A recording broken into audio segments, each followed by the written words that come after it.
right, welcome back. Today we're continuing to talk about continuity, and we're continuing to manage the relationship between two different notions of continuity, sequential continuity and epsilon-delta continuity. Now, in the last video, we proved that epsilon-delta continuity implies sequential continuity, so that's nice. In this video, we're going to show that sequential continuity implies epsilon-delta continuity, and this will secure the equivalence between those two notions. Now, I've got the claim written here. If f is sequentially continuous, then f is epsilon delta continuous. I should add at x naught here to both because I'm just dealing with continuity at a single point x naught. But of course, if it's continuous at every x naught, then you can use the same claim. So this proof is surprisingly tricky to do if you try to do it directly. And so it seems the best way to accomplish this proof is to work by contrapositive. So what we're going to do is we're going to assume that f is not epsilon delta continuous, and then try to show that it's not sequentially continuous. So let's say the plan here is we're going to say if f is not epsilon delta continuous, then f is not sequentially continuous. This may seem indirect, but it seems to be the best way to do the proof. So therefore, of course, we're going to assume that f is not epsilon delta continuous at the point x naught. And let's write down what that means. Here's our definition of epsilon delta continuity at x naught. So we need to negate this. So when we negate the implication P implies Q, when negated becomes P and not Q. All the quantifiers turn upside down. So let's write out what happens when we negate this. So this is what we have assumed by assuming that f is not epsilon delta continuous. We've assumed that there exists an epsilon greater than 0, such that for all delta greater than 0, there exists an x in the domain of the function f, such that x minus x naught is less than delta, and the absolute value of f of x minus f of x naught is not less than epsilon, which I'll write greater than or equal to epsilon here. So P implies Q gets negated P and not Q. That's the only way that an implication can be false. So here I've got P and not Q. This one positive and this one negative. So this is what we have assumed. We've assumed that there is some magical epsilon.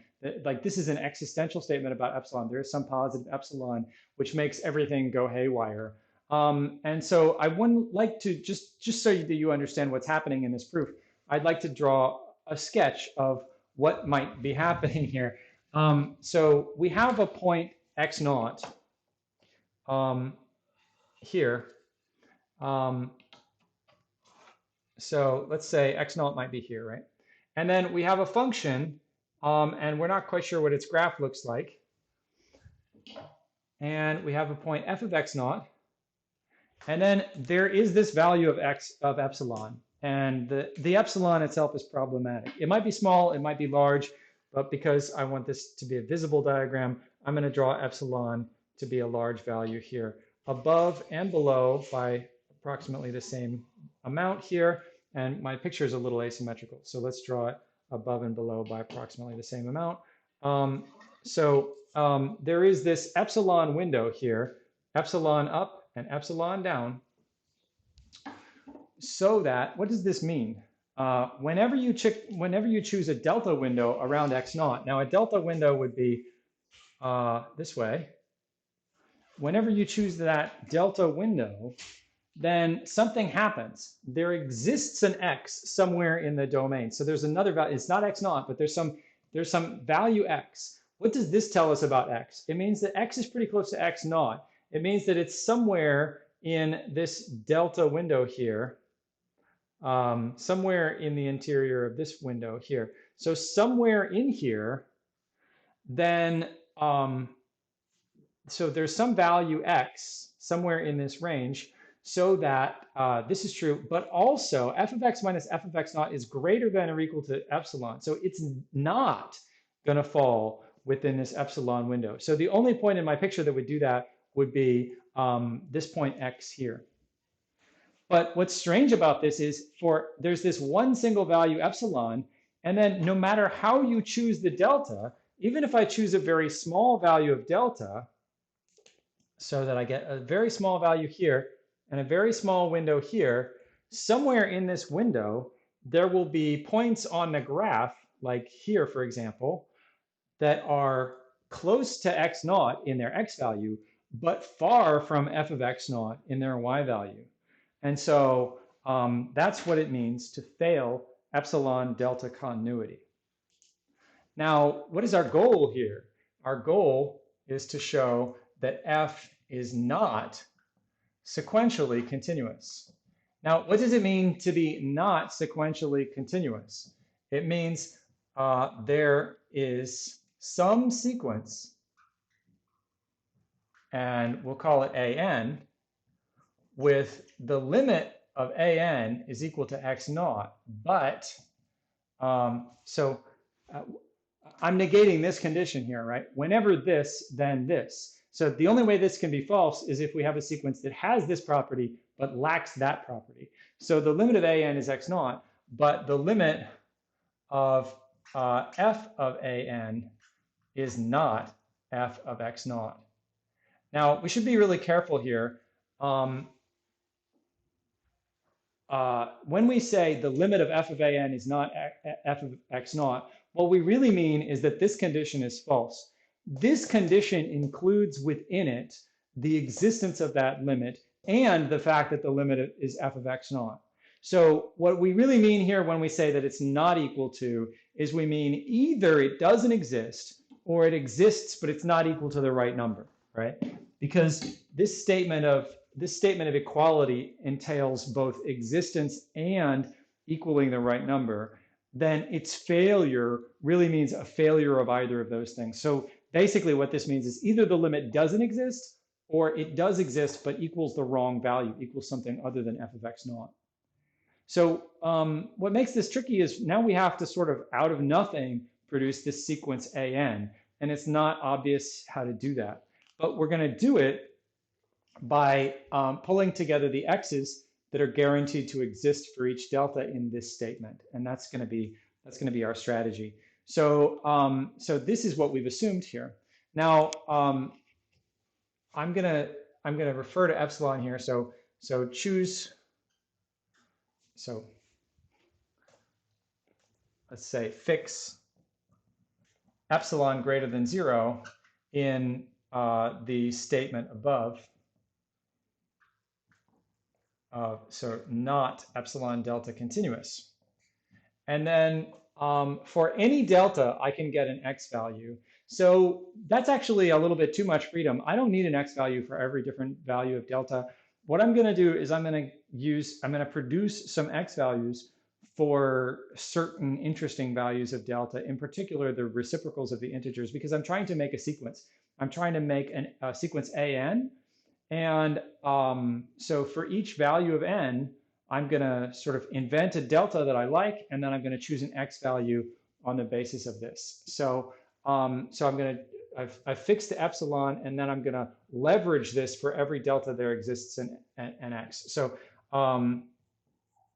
so let me take note here. Then for every delta greater than 0, there exists an x in the domain of f such that this condition is true, and this other condition is kind of a failure. F of x naught absolute greater than or equal to epsilon. So this is what we know about epsilon. We've picked an epsilon for which this is true. Then let's let an. So what we're going to do here is we're going to choose the x. An is going to be the x value for delta equals 1 over n. So choose. So by the previous statement,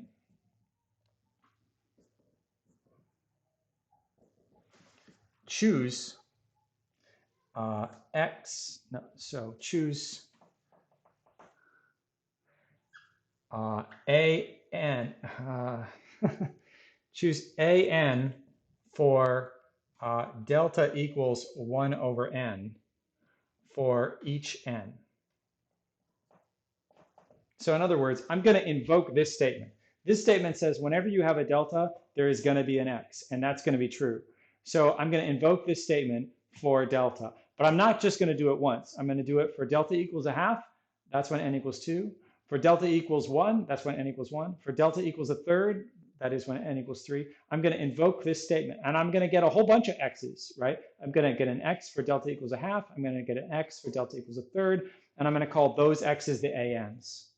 So when I do that, what will I know about those x's? I will know that, so that, what do I know? I will know that an minus x naught is less than 1 over n, right? Because I will have chosen an for delta equals 1 over n. But I will know furthermore this. I will know that absolute f of an minus f of x naught is going to be greater than or equal to epsilon, this single fixed epsilon that I fixed up there. So, that one statement powers infinitely many choices of values an, and then this is what we end up learning about those values. Now, what does that mean? Well, that means that an, so this tells us that an is between x naught minus 1 over n and x naught plus 1 over n.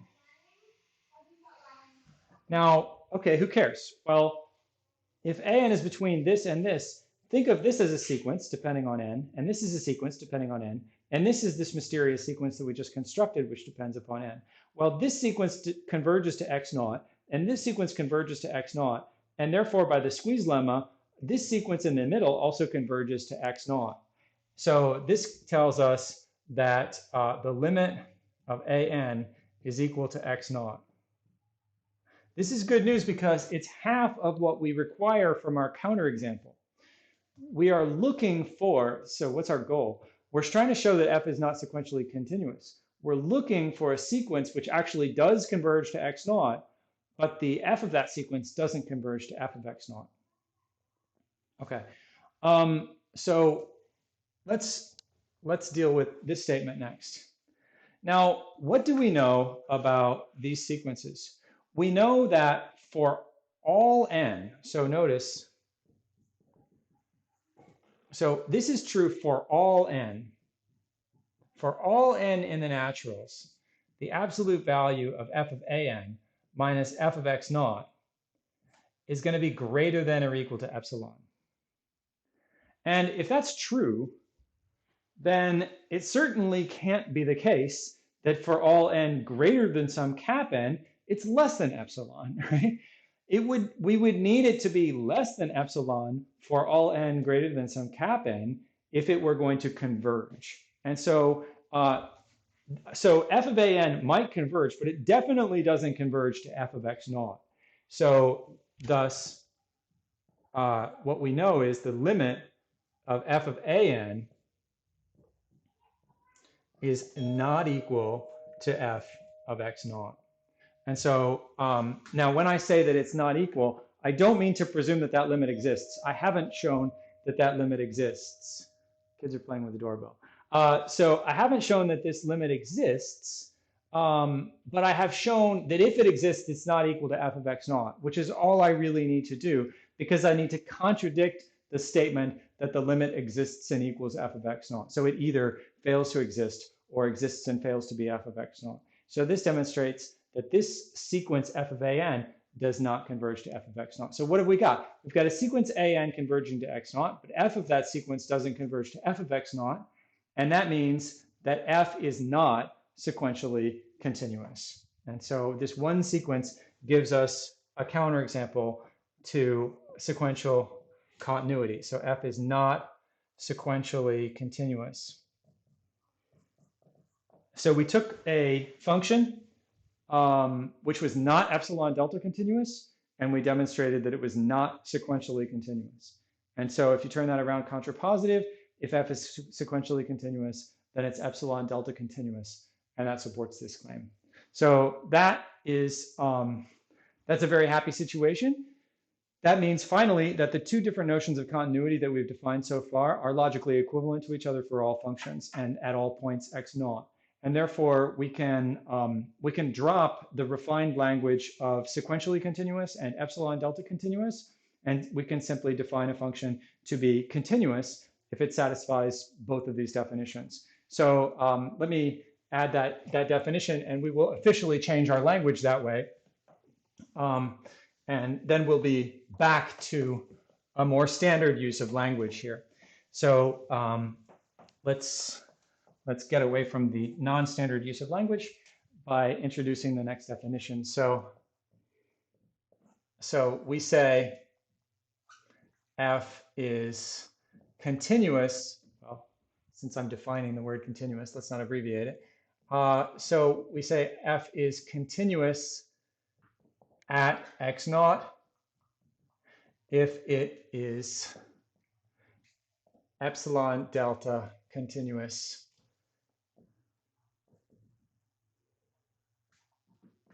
at x naught. Now, this shows a sort of a bias towards epsilon delta continuity. I'm defining it to be continuous if it's epsilon delta continuous.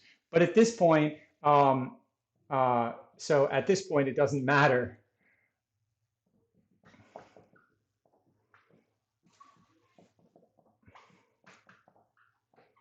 So whether we say epsilon delta or sequentially. So if it's going to be epsilon delta continuous, then it is sequentially continuous and vice versa. So basically, it's either going to be both or neither because they're logically equivalent. And so we define it to be continuous if it's both. And we define it to be not continuous if it's neither. And this is continuous at x naught. And of course, we define it to be continuous without qualification if it's continuous at all points in its domain.